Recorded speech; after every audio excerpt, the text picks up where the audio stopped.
बच्चों, हम अपने दैनिक जीवन में बहुत से मुश्किल कार्य करते हैं और इन मुश्किल कार्यों को करने के लिए मशीनों का सहारा लेते हैं ना। जैसे कि कुएं से पानी निकालने के लिए हम घिरनी का प्रयोग करते हैं, है ना। और कील ठोकने के लिए हथौड़ी का प्रयोग करते हैं। डब्बे का ढक्कन खोलने के लिए चम्मच का प्रयोग करते हैं। तो इन कार्यों के लिए हम मशीनों का सहारा क्यों लेते हैं? क्योंकि मशीनों की सहायता से हमारा काम कम समय में और आसानी से हो जाता है ना। और मशीनें हमारे बल के प्रभाव को बढ़ाती हैं। हमें कम बल लगा के हम आसानी से काम कर सकते हैं, है ना। इस तरह की मशीनें सरल मशीन कहलाती हैं। इसको हम इस तरह से बता सकते हैं, ऐसे साधन जो कार्य को सरलता, सुविधा और तेजी से करने में सहायक होते हैं, सरल मशीन कहलाते हैं। और ये सरल मशीनें जो है, कई सारी सरल मशीन मिलकर जटिल मशीन बनाती हैं। जैसे कि तुमने देखा होगा, ट्रैक्टर है, मोटरसाइकिल है, सिलाई करने की मशीन है, साइकिल है। तो इस तरह की मशीनें जो हैं, बहुत सारी सरल मशीनों को मिलाने से बनती हैं, है ना। तो सरल मशीन जो होती है, ये 5 तरह की होती है ना। इनके बारे में जानते हैं। सरल मशीन 5 प्रकार की होती हैं। पहली उत्तोलक, दूसरी पेच, तीसरी झुका तल, चौथा गिरनी, पांचवी पहिया और धुरी। तो सबसे पहले हम लोग उत्तोलक के बारे में आज जानते हैं कि उत्तोलक क्या होता है। ठीक है। उत्तोलक जो होता है, एक लंबी छड़ होती है। हम कह सकते हैं उत्तोलक एक छड़ होती है जो एक धुरी, एक निश्चित बिंदु के चारों तरफ आसानी से घूम सकती है, और उस बिंदु को हम आलम कहते हैं, है ना। और उत्तोलक में 3 बिंदु होते हैं। एक बिंदु होता है आयास, एक बिंदु होता है आलम, और एक होता है भार। ठीक है। तुम लोग आलम, आयास और भार के बारे में जानना चाहोगे कि ये क्या होता है? देखो, तुमको हम उदाहरण से बताते हैं, है ना। ये देखो मेरे पास, ये इसमें कील गड़ी हुई है, इस लकड़ी के टुकड़े में कील गड़ी हुई है, और ये हथफूल है, देखो, है ना। इससे क्या करेंगे, इस कील को हम निकालेंगे। देखो भाई, ऐसे हमारे लिए कील निकालना कितना मुश्किल है, हम कील इससे नहीं निकाल पा रहे हैं ना। अब इसकी सहायता से हम कील कितनी आसानी से निकालेंगे, तुम लोग ध्यान देना इसमें। इसको हमने ऐसे इसमें फंसाया और इसका इसमें सहारा लिया है, और ऐसे इस कील को हमने यहां से ये निकाल दिया। देखो, ये कील निकल गई, है ना। इस कील को हम फिर से लगा देते हैं इस हथौड़े की सहायता से। अब तुम लोग इसमें एक चीज ध्यान से देखो, ये कील जो हमको निकालनी है, ये हमारा क्या हो गया, ये भार हो गया। कील हमको निकालनी है, ये भार हो गया।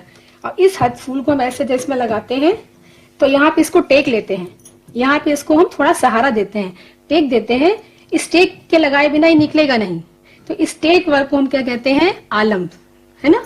और इस कील को निकालने के लिए हम जितना प्रयास करते हैं, जो प्रयास हम करते हैं, उसको कहते हैं आयास। ठीक है। तो तुम लोग को आलम, भार और आयास समझ में आया। आलम कहते हैं सहारा को। जब हम लोग किसी भार को उठाने के लिए जिस चीज का सहारा लेते हैं, उसको हम कहते हैं आलम। और भार तो वो चीज जिसको हमको उठाना है, और आयास हमारा जो प्रयास है, जो बल हम लगाते हैं उस काम को करने के लिए, उस भार को उठाने के लिए, उसको हम आयास कहते हैं। ठीक है। तो ये तो तुमको समझ में आया, है ना, कि आलम क्या होता है, आयास क्या होता है और भार क्या होता है। जब ये आलम, आयास और भार की स्थितियां बदलती हैं, इनकी स्थितियां बदलने से उत्तोलक भी 3 प्रकार के हो जाते हैं, है ना। उत्तोलक जो है 3 प्रकार के होते हैं। प्रथम प्रकार के उत्तोलक, द्वितीय प्रकार के उत्तोलक और तृतीय प्रकार के उत्तोलक। ठीक है। उत्तोलक 3 प्रकार के होते हैं। ये 3 प्रकार के क्यों होते हैं? जैसा कि मैंने तुमको ही बताया कि जब आलम, आयास और भार की स्थितियां बदल जाती हैं, उससे उत्तोलक 3 प्रकार के हो जाते हैं। सबसे पहले हम लोग प्रथम प्रकार के उत्तोलक के बारे में बात करते हैं। ठीक। प्रथम प्रकार के उत्तोलक, जिन उत्तोलकों में आयास यानी कि हमारा लगाया हुआ बल और भार के मध्य में आलम्ब होता है, उन उत्तोलकों को हम प्रथम प्रकार के उत्तोलक कहते हैं। जैसे कि तुम इस चित्र में देखो, ये हमारा एक उत्तोलक है, इसमें एक तरफ भार है और एक तरफ हमारा प्रयास यानी कि आयास है ना, और बीच में क्या है, आलम्ब है। यानी कि कह सकते हैं जिस उत्तोलक में आलम्ब बीच में होता है वो उत्तोलक प्रथम प्रकार का उत्तोलक होता है। ठीक है। और इसके उदाहरण है हथौड़ा, सीसा, झूला, कैंची। ठीक है, कैंची तुम लोग जानते ही हो, घर में कैंची से कपड़े काटते हो, कागज काटते हो ना। देखो मेरे पास कैंची है ना। अब इसमें तुमको हम बताते हैं इसमें आलम कहाँ है, भार कहाँ है और आयास कहाँ है। ठीक, तुमको मैंने बताया था कि प्रथम प्रकार के उत्तोलक में क्या होता है, आलम बीच में होता है ना। अब इस कैंची में, जब इस कैंची से हम कागज को काटते हैं, देखो ये कागज को हमने यहाँ रखा ऐसे, है ना। इस कैंची में बीच में जो ये पेंच लगा हुआ है यहाँ पे, ये क्या है, आलम है। ये इसको सहारा दे रहा है और ये हम इसको पकड़ के यहाँ से बल लगा रहे हैं, तो ये हमारा आयास है। ये आयास है और ये आलम है। और चूंकि इससे हम कैंची से कपड़ा काट रहे हैं या कागज काट रहे हैं, तो ये हमारा भार हो गया। ठीक है, ऐसे काटते हैं, है ना। तो तुम देखोगे ये हमारा आयास है और ये आलम है और यहाँ पे भार है। आलम कहाँ है, बीच में है। जिन उत्तोलकों में आलम बीच में होता है वो प्रथम प्रकार के उत्तोलक होते हैं। ठीक है, और प्रथम प्रकार के उत्तोलकों के और उदाहरण हैं, जैसे कि अभी तुमको मैंने कील निकाल के दिखाई थी, है ना। कील को निकाल के दिखाया था, वो भी प्रथम प्रकार का उत्तोलक है। और जो प्लास का हम लोग इस्तेमाल करते हैं, ये भी प्रथम प्रकार का उत्तोलक है। ठीक है, और सीसा झूला तुम लोग झूलते हो, है ना। सीसा झूला जब झूलते हैं तो देखो उसमें किस तरह से प्रथम प्रकार का उत्तोलक का कार्य होता है। देखो इसमें देखो ये झूला है, इसके बीच में यहाँ पे आलम है, यानी कि सहारा है ना। और एक तरफ एक बच्चा बैठा हुआ है, दूसरी तरफ एक बच्चा बैठा हुआ है ना। तो एक बच्चा जब ये ऊपर उठता है, ये बच्चा ऊपर उठता है तो ये बच्चा नीचे जा रहा है, तो ये भार हो जाता है और ये आयास हो जाता है। ठीक है ना। और ये बीच में क्या है, आलम है। एक तरफ भार, एक तरफ आयास और बीच में आलम।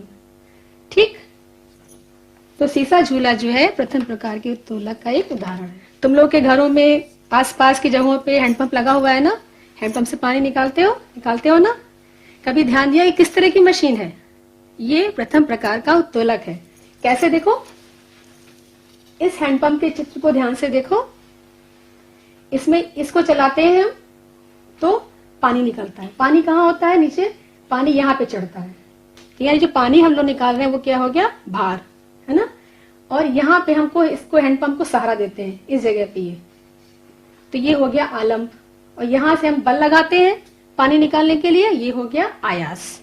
ठीक है, तो इसमें भी देखो आलम कहाँ है, आलम बीच में है, आयास यहाँ है, भार यहाँ है और आलम बीच में है। तो ये भी प्रथम प्रकार का उत्तोलक है। द्वितीय प्रकार के उत्तोलक में क्या होता है, जिन उत्तोलकों में आलम और आयास के मध्य में भार होता है, यानी कि भार जो होता है वो मध्य में होता है, उस उत्तोलक को हम द्वितीय प्रकार का उत्तोलक कहते हैं। ठीक, अब जैसे कि इस चित्र में ध्यान से देखो, ये हमारा आलम कहाँ है, किनारे पे है, और भार बीच में है, और आयास यानी कि जो हमारा प्रयास है, जो हम बल लगाते हैं, वो दूसरे किनारे पे है। बीच में क्या है, भार, है ना।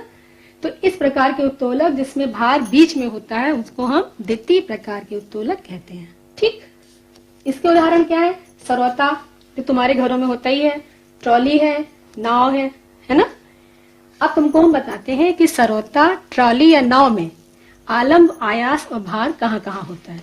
ठीक, सरौता तुम्हारे घर में होता है ना, इससे दादी माँ या माँ तुम्हारी वो सुपारी काटती होंगी, तोड़ती होंगी कोई चीज। इसमें देखो यहाँ पे ये बंद होता है, यहाँ पे इसको सहारा देते हैं, यहाँ से ये आलम होता है ना। और बीच में जो चीज हमको तोड़नी है या काटनी है उसको हम बीच में रखते हैं। ठीक है, और यहाँ से हम इसको दबा के चलाते हैं, यानी कि अपना बल लगाते हैं, है ना। तो देखो इसमें भार कहाँ हो रहा है, भार बीच में है और आलम किनारे पे है और आयास किनारे पे है। ठीक है, भार बीच में है ना। तो इस प्रकार के उत्तोलक को जिसमें भार बीच में होता है द्वितीय प्रकार के उत्तोलक कहते हैं। ठीक, तुमने देखा होगा भारी बोझा अगर ढोना हो तो हमें बहुत सारे लोगों की जरूरत पड़ती है। जब कई लोग मिल के बोझा उठाते हैं तो पूरा बोझा उठा पाते हैं, है ना। लेकिन इन मशीनों की सहायता से भारी बोझा भी केवल एक व्यक्ति के ढोने से पूरा हो जाता है काम हमारा। कैसे, कि देखो ट्रॉली की सहायता से, इस ट्रॉली में सारा बोझा रख दिया जाता है, एक व्यक्ति ही बोझा को ढो के जहाँ पहुंचाना होता है वहां पहुंचा देता है, यानी कि कम प्रयास में और कम बल लगाने से हमारा काम हो जाता है। इस ट्रॉली में देखो, इसमें यहाँ पे बोझा रखा हुआ है जिसको हम भार कहते हैं, है ना।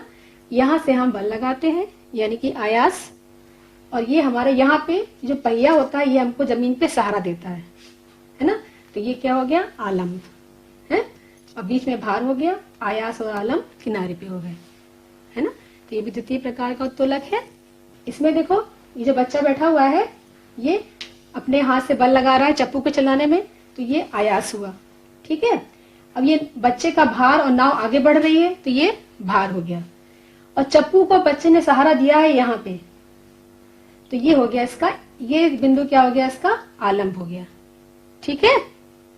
तो इसमें भी देखो आयास और आलम्ब के बीच में भार है, तो ये भी द्वितीय प्रकार का उत्तोलक है, ठीक।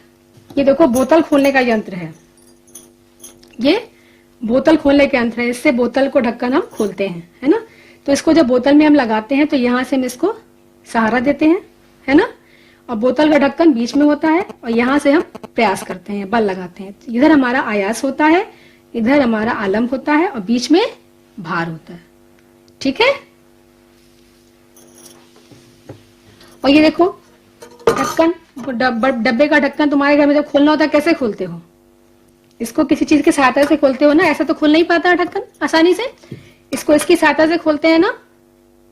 तो इसकी सहायता से जब खोलते हैं तो देखो इधर हम चम्मच को टेकते हैं, है ना, और इधर से उठाते हैं, और इधर से हम इसको सहारा देते हैं, ये आलम्ब है, ये हमारा आयास है, ये आयास है, और इधर आलम्ब है, और बीच में हम इसके बीच से इसको बल लगा उठाते हैं, भार को ऐसे इसको खोल देते हैं, ऐसे ढक्कन को खोल देते चम्मच से, ठीक है। तो ये भी हमारा द्वितीय प्रकार का उत्तोलक है। तृतीय प्रकार के उत्तोलक में भार और आलम्ब के बीच में आयास होता है। जिन उत्तोलकों में भार और आलम्ब के बीच में आयास होता है, यानी कि आयास बीच में होता है, इस चित्र को ध्यान से देखो, इसमें आलम्ब एक किनारे पे है, भार किनारे पे है, और आयास कहाँ है, बीच में है ना। तो ऐसे उत्तोलक जिसमें आयास बीच में होता है उनको हम तृतीय प्रकार के उत्तोलक कहते हैं। इसके उदाहरण देख लो, इसके उदाहरण होते चिमटा जो तुम्हारे घरों में होता है, चाकू, झाड़ू, सीढ़ी, फावड़ा, ये सब घरों में होता है, ये हमारे तृतीय प्रकार के उत्तोलक होते हैं।